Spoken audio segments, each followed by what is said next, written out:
I work in a big box store and this happened over the weekend. I was on the self-checkout when a lady approached me. She had a craft kit in her hand. She asked me if her daughter would like this and held out the craft kit so I could look at it. I tell her, if your daughter enjoys crafts, then it's perfect. If she doesn't enjoy crafts then I would find something else. The lady made a weird face at me and demanded I get my manager. I wasn't sure why she wanted a manager, but I put in for a manager and my hand held. The manager that came over is leaving the company and only has a few days left till he is gone, so he has been telling the customers how he feels. When he came over, the lady told him that I need to be fired and she didn't like my answer to her question and that I am rude and unprofessional. He asks the lady what is her question and what did I say. So the lady told him that she isn't sure if her daughter would like the craft kit and wanted an opinion. She tells him in a snotty voice, "Your cashier told me that if my daughter doesn't like crafts then to find something else. I don't like that answer and that was rude of your cashier to say that to me. What are you going to do about it?" My manager looks at the lady and calmly tell her, "Maybe you should spend time with your daughter and see what she likes instead of expecting a stranger to know what she likes." Lady was taken back by his response and wanted him to get his manager and have him fired. My manager informed the lady that he is leaving the company in 2 days and doesn't care what happens because what are they going to do? Fire him? He already quit. At this point, the lady looks mad and is huffing and puffing.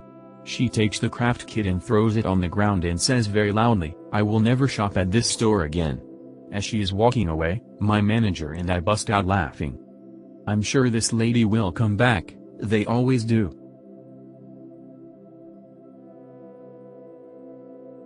Obligatory, on mobile. Short but sweet story. Took place about 12 years ago. I was working the photo counter at my place of employ, a pharmacy with corner store attached. Emphasis on corner. On this chilled early spring day my photo counter was greeted by a regular customer. He was a stern-faced gentleman in his late 60s. He was also a little bit of a paranoid, however it wasn't unwarranted. He did work as a security officer before retirement. Let's call him Mr. P, for Mr. Paranoid. So, as usual, he comes in to drop off and collect a roll of film, remember, 12 years ago. I go into my corporate pre-recorded recorder. "Can I get your phone number please?" To which he responds with his own prepared line which was said far more angrily. I don't say my phone number out loud. Look me up by my name. Mr. I then do the far more tedious lookup by name method. And there are more than one Mr. P's in the system. I would sigh and roll my eyes but my soul has already left my body and I lack the energy to even be apathetic. So, gotta confirm. I ask, "So is your phone number 2-digit number?" To which he gets angrier. I don't say my phone number out loud for a reason, you fat butthole. Ah, fat butthole. Changing it up I see. Last time it was oversized moron. So that's a yes. I say out loud and we go through the now standard procedures of drop off and pick up. Info, photos, and currency exchanged. Well being Mr. P, he must check all 27 of the photos in the pack before leaving. So he steps aside. From behind him in line appears a customer I'd never seen before, or since. She was a short woman, dark hair and a genuine honest-to-God smile on her face. She spills onto the counter a half-dozen rolls of film or disposable cameras. And because the corporate brainwashing, training is so ingrained I ask. "Can I get your phone number please?" She begins and halfway through Mr. P realizes that someone is committing the deadly sin of vocalizing numbers. So he reaches over to her, puts a hand on her shoulder, and turns her to him. He looks her dead in the eyes and says in his angry grandpa voice, "Don't tell him that." Well, that was probably the most wrong thing he could have done.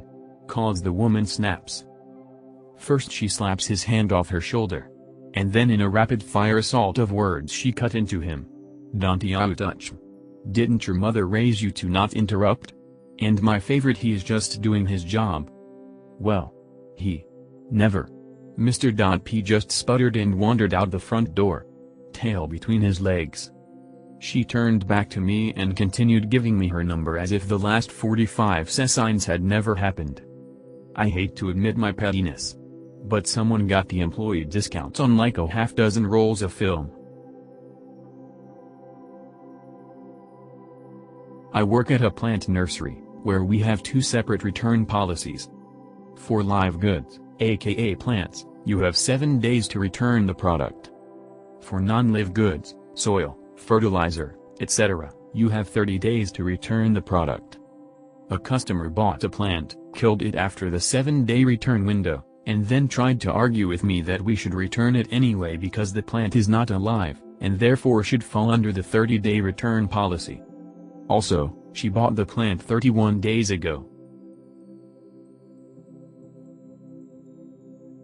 Well, interesting weekend. This is only the second time this has happened to me at the gas station. Some fool broke the car wash.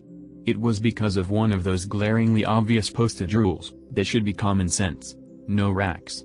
I had a guy earlier in the day go through all the trouble to ask if he could borrow some pliers, just so he could remove his little car antenna, but no, Chuckles had to ignore all of the warnings and forgot that he had a multi-carry bike cage attached to his bumper. OFC had caught not one, but two brushes, and shut the whole damn thing down. I mentioned that this has happened before? The weirdest thing is the guy's reactions to damaging the equipment. The last guy was high AF and had tried to go through the car wash with a tarp bungeed down to his truck bed.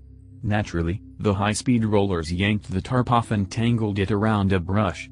This first thing high guy says to me, as we peel the tarp off the machine is, "I want my money back." WTF, man. No. Yesterday, Chuckles tried the same bluster. We were getting the brush heads disengaged from the bike cage, and he had the audacity to complain, "Do I get a free car wash now? I paid money for this."